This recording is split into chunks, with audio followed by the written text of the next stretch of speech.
Hi, my name is Larry Burris.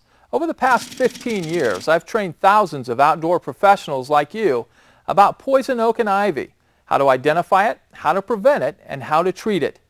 If you're watching this video, chances are that you work outdoors or you're at risk of getting the rash from poison oak, ivy, or sumac.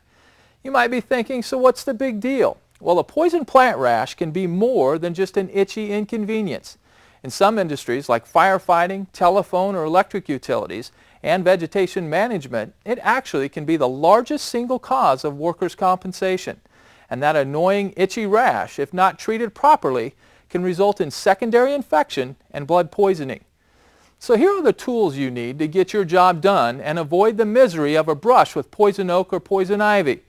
First, let's find out the best way to identify poison oak, ivy, and sumac from David Zoller, a naturalist in the Pacific Northwest. Here in North America, we are either blessed or cursed, depending on how you want to look at it, with poison oak, poison ivy, and poison sumac. Poison oak grows along the Pacific coast, from Canada to Mexico. Poison ivy grows along the eastern seaboard, from Maine all the way through Florida and then into the Great Plains. Poison sumac is also along the eastern seaboard. It grows in the Great Lakes area and then also creeps along southeastern United States. Let's talk a little bit about where we would find poison oak and poison ivy. They are very resilient plants. They can grow in fairly harsh climates, full sun. They can grow in partial shade. They can grow as ground creeping plants. They can grow climbing up trees or telephone poles or fence lines. And they can also grow standing by themselves as a small shrub. So the best way to identify poison oak and poison ivy is by the phrase, leaves of three, let it be. And if you see white, danger's in sight. Okay, so here you can see very well the classic leaves of three. And behind it, the cluster of berries. Poison sumac grows as a tall shrub or a small tree. It can have multiple stems or a single stem, and it can grow up to 20 feet in height. The fruits of poison sumac are the same BB-sized white to gray berry that we would expect to see on one of these plants.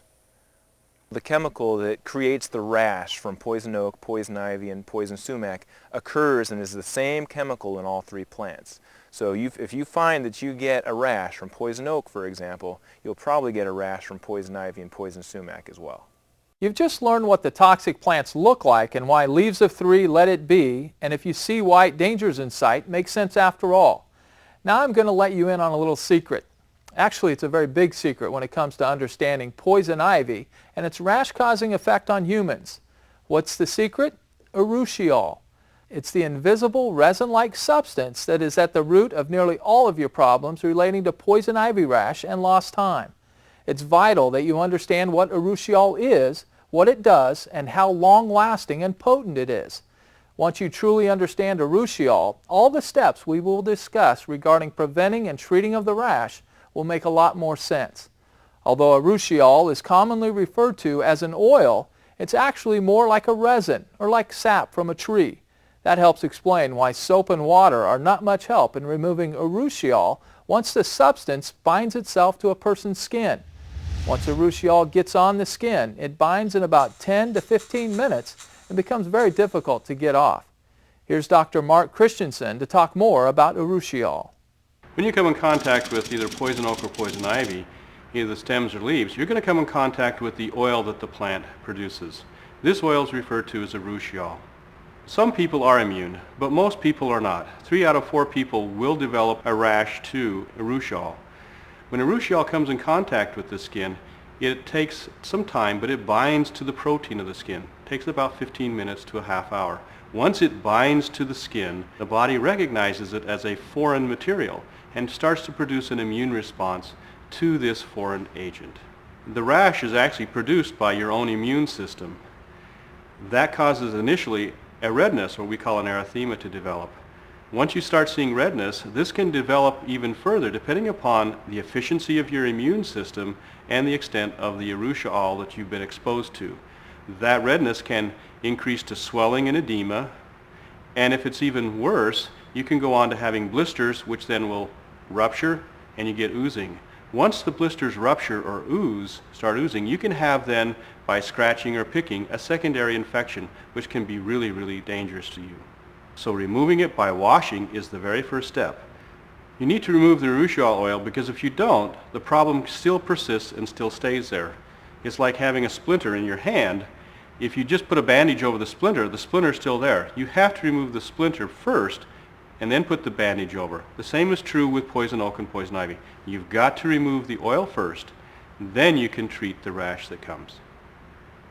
As you heard, coming in contact with the urushiol is why poison oak, ivy, and sumac are such a problem for most of us. Direct contact with the leaves, stems, or roots of a poison plant is one way to get the oil on your skin. When your work takes you into undergrowth or other areas that may have poison plants growing, you know that can be a problem. Less obvious is if the plants are burning and the urushiol is carried in the smoke, or worse, inhaled and taken into the lungs, which can be very serious and require medical attention. Other direct contact can come from the exposed roots in an open trench, or in the winter when the leaves have fallen off the plants. The bare stems and vines still have urushiol on them. Urushiol can last for years on the surface of tools, equipment, boots, and clothing. Indirect contact with the urushiol on these objects can cause a rash just as if you came in contact with the poison plant itself. These surfaces should be washed with running water and a cleanser to remove the urushiol. Saturating a rag and wiping down handles, steering wheels, and the like will help remove the urushiol and keep you and unsuspecting bystanders from getting a poison plant rash later.